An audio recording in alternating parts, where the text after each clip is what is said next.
الحمدللہ کفا والسلام علی عبادہ الذین اصطفیٰ اما بعد۔ محترم سامعین و ناظرین کرام، آج کی اس ویڈیو میں آپ حضرات کو بتلاؤں گا کہ کن جانوروں کی قربانی کرنا جائز ہے اور کن جانوروں کی قربانی کرنا جائز نہیں ہے۔ اور یہ بات میں عیبوں کے اعتبار سے بتلاؤں گا، یعنی جانوروں کے اندر بعض وہ عیب ہو جاتے ہیں یا وہ عیب ہوتے ہیں کہ جن کی وجہ سے جانور کی قربانی جائز نہیں رہتی۔ مثال کے طور پر ایک جانور ہے، قربانی کا جانور ہے، لیکن اس کی زبان کٹی ہوئی ہے اور زبان آدھی یا اس سے زیادہ کٹی ہوئی ہے، تو اگر کسی جانور کی زبان آدھی یا اس سے زیادہ کٹی ہوئی ہے تو اس کی قربانی جائز نہیں ہے، لیکن اگر آدھی سے کم کٹی ہوئی ہے تو اس کی قربانی جائز ہے۔ اسی طرح اگر جانور ایسا ہے کہ اس کے دانت اکھڑ چکے ہیں، دانت اکھڑے ہوئے ہیں، تو یہ دیکھا جائے گا کہ دانت کتنے اکھڑے ہوئے ہیں۔ اگر جانور کے دانت آدھے سے زیادہ باقی ہیں، آدھے سے زیادہ دانت باقی ہیں تو قربانی جائز ہے، اور اگر آدھے سے زیادہ اکھڑ چکے ہیں، ختم ہو چکے ہیں، تو ایسی شکل میں قربانی جائز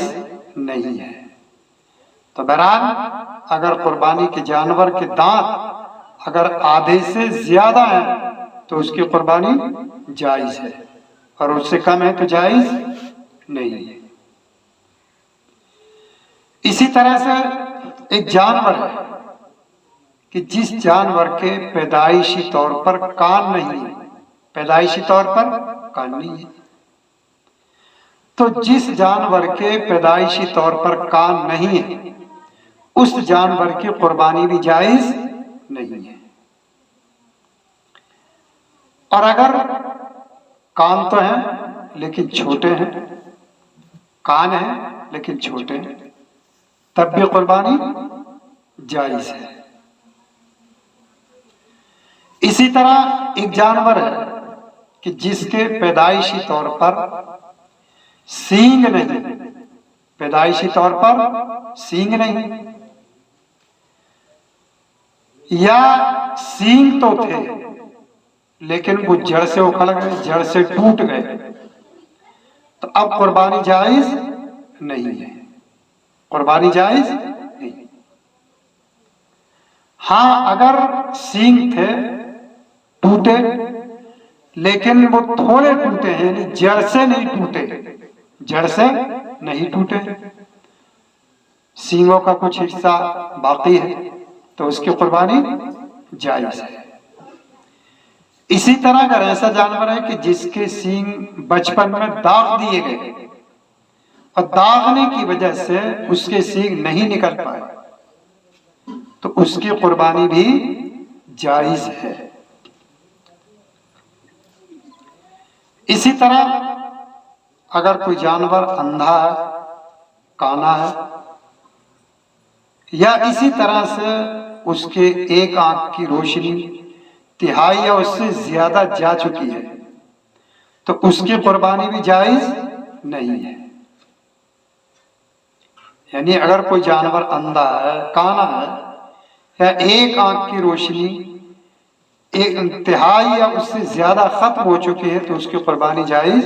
نہیں ہے۔ لیکن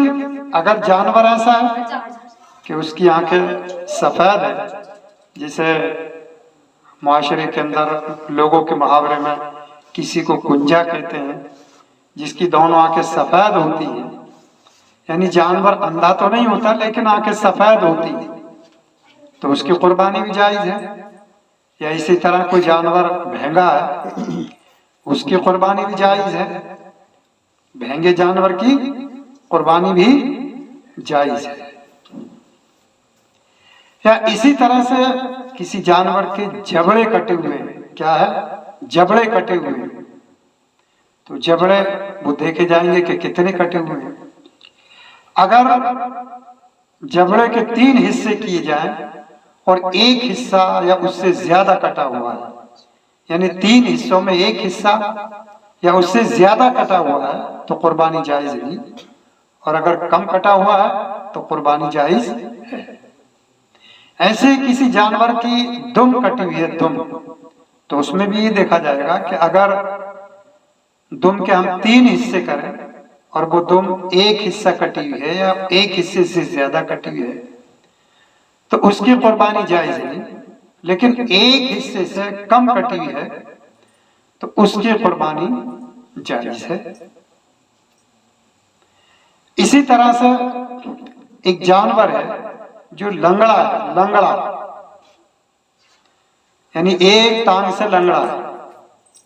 اور وہ چلتا ہے تو ایک ٹانگ کو بالکل نہیں ٹیکتا، زمین پر نہیں لگاتا،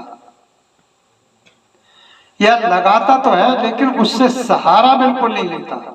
زمین پر لگاتا تو ہے، رکھتا ہے، لیکن چلتے وقت میں سہارا اس سے نہیں لیتا، تو اس کی قربانی جائز نہیں ہے. لیکن اگر ٹانگ سے لنگڑا ہے اور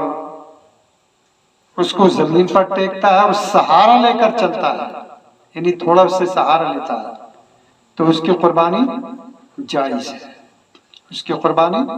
جائز ہے. تو بہرحال ایسا لنگڑا کہ جو پیر زمین پر نہ ٹیکتا ہو یا ٹیکتا ہے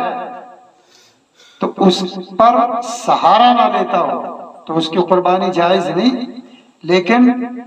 ٹیکتا ہے، ٹیکنے کے ساتھ ساتھ سہارا لے کر کے چلتا ہے تو اس کی قربانی جائز ہے. اسی طرح سے جانور ہے کہ جس کے جسم میں خارش ہے، خارش، کھجلی،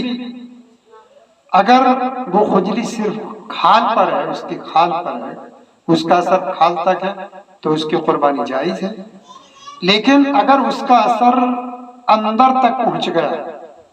کھال کے اندر گوشت تک اس کا اثر پہنچ گیا تو اب اس کی قربانی جائز نہیں ہے. اسی طرح سے بہت زیادہ پتلا دبلا جانور، بالکل لاغر، کمزور، ایسا کمزور کہ اس کی ہڈیوں پر گوشت نہیں ہے،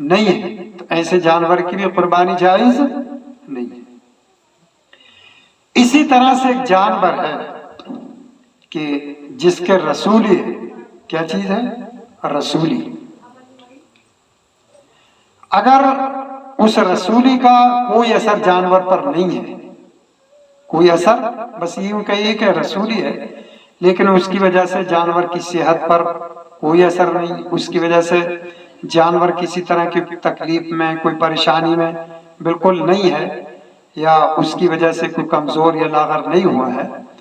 بس یوں کہہ لیں کہ بس وہ رسولی اس کے جسم میں ہے، باقی اس کا کوئی اثر جانور پر نہیں ہے اور جانور بالکل صحیح شدھ ہے، تو بہرحال اس کی قربانی جائز ہے. اسی طرح سے جانور ہے، مثال کے طور پر بھینس ہے، بکری ہے. دیکھیے اگر بکری ہے اور اس کا اگر ایک تھن کٹ گیا، ایک تھن کٹ گیا، جھڑ گیا، خراب ہو گیا، اس کے تھن سے دودھ نہیں نکلتا، تو اگر اس طرح کی بکری ہے تو اس کی قربانی جائز نہیں ہے، اس کی قربانی جائز نہیں ہے. اسی طرح سے ایک دیکھیے بھینس ہے، بھینس اگر اس کا ایک تھن خراب ہے، چاہے وہ کٹ گیا ہو یا اس طرح سے دودھ اس کے اندر نہ نکلتا ہو یا ایک تھن کے اندر کسی بھی طرح کی خرابی ہے، تو ایک تھن کی خرابی کی وجہ سے جانور کی قربانی جائز رہے گی. یعنی اگر ایک تھن خراب ہے تو اس کی قربانی جائز ہے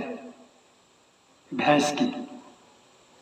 اور اگر بھینس کے 2 تھن خراب ہیں، 2، تو اس کی قربانی جائز نہیں ہے. تو بہرحال بھینس کے یا جس جانور کے بھی بہرحال 4 تھن ہوتے ہیں تو چاروں میں اگر 2 خراب ہیں تو قربانی جائز نہیں، 1 خراب ہے تو قربانی جائز، اور جس جانور کے 2 تھن ہوتے ہیں اگر اس کا 1 تھن خراب ہے تو قربانی جائز نہیں، اس کے دونوں تھنوں کا درست ہونا ضروری ہے۔ امید ہے کہ تمام مسائل آپ حضرات دھیان کے ساتھ غور کے ساتھ آپ سن لیں گے تو انشاءاللہ امید ہے کہ قربانی کی سارے ہی عیب گویا کہ آپ حضرات کے ذہن میں آ جائیں گے اور آپ جاننے والے بن جائیں گے۔ اللہ تعالیٰ ملک